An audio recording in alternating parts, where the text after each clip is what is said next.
Welcome inside the one-on-one stock exchange where I'm joined by Nick Markunis and Matt Dowdle to help us make sense of all that's gone on in recent weeks. So guys, here's how we're going to do this. Each of you is going to pick one stock player that you're going to sell high on right now, player or team.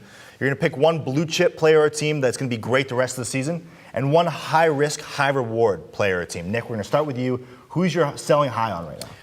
We're going to get rid of Dallas right now. They're in a first place, so you might be able to get a nice price for them sitting in that terrible NFC East. But this defense couldn't stop a nosebleed. Get rid of this team. They lost Sean Lee on top of not DeMarcus Ware being out. Their 24th ranked defense is probably only going to go down. Add to that, you have Dallas's and their diva antics with Des Bryant. And now, recently today, reports Jerry Jones saying he's not going to switch up the coaching staff. Means he is going to switch up the coaching staff. You want out of this stock.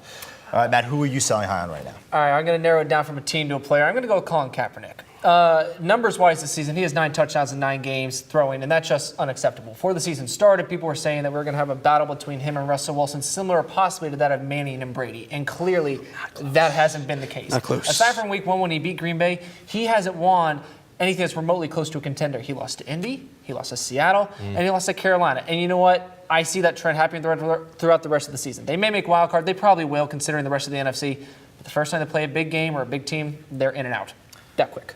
Let's move on to your blue chip guys who are to be great, player or team that's going to be great for the rest of the season. Nick, who do you got? We're going to hold on Megatron. You want to Really? hang on to Calvin Johnson. The guy's just, yeah.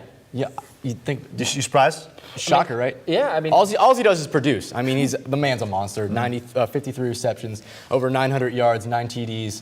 He single-handedly kept them in the game against Dallas for that last second drive. It's absurd. He's just the man's a freak of nature. You want to hold on to this guy and keep him as one of your stocks to hold on to the rest of the season. I think if you're a financial person, that's probably one of the safest picks you can have. But I'm going to go for a full team here and go with New Orleans. And the last 3.5 seasons, they're 39-18. This season, 7-2. And I love it. They actually can play defense now. And last turnaround. game against Dallas, who you just mentioned, their giant hole of a defense, they almost had 200-yard rushers, which for them is unheard of. They had 3 rushing Mark Ingram touchdowns, which is showed great. Marcus Colston, he played the game and actually got a catch or 2, let alone over 100 yards. I mean, it was great in their defense. 5th in points against. If there's a blue chip, stock I'm going with for the rest of the year, it's New Orleans Saints. They're going to get to the playoffs, play it out well, and I think I'm pretty safe picking them. Yeah, and we talked about Dallas Cowboys a few minutes ago, how they couldn't stop a nosebleed. Rod Ryan moves from the Cowboys to the Saints, and they are just playing so well on defense right now. Let's move on to your high-risk, high-reward guys. Who do you got? For me, it's got to be Andre the Giant Brown, back from injury finally. And it looks like there's maybe some stability with the Giants' run game. A little bit of risk. I mean, the guy's broke his leg twice and just had 30 rushes attempts last game. And there's not...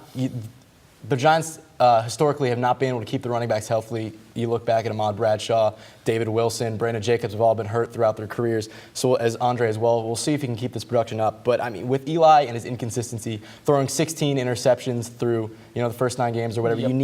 you need someone who can run the ball, and he's got the chance to get the job done for him. Exactly. I like what you said there. And if Brown can run well, that's great for them. They're on a 3-game win streak, so hopefully they make some holes for him, but there's definitely the risk. My pick is the Indianapolis Colts. And I know last week I put them as number 3 in my power rankings, but my issue with them is they need to quit playing down to lower competition. This week again, they lost to St. Louis. You can't have, and they didn't just lose, they got crushed. It was probably one of the lowest points in Andrew Luck's career, and you can't have that. When you beat a team like Seattle and San Francisco and Denver, you can't lose these games. I'm not saying they're not going to make the playoffs. They got a favorable schedule coming up. They're going to make the playoffs. They're going to be a high seed.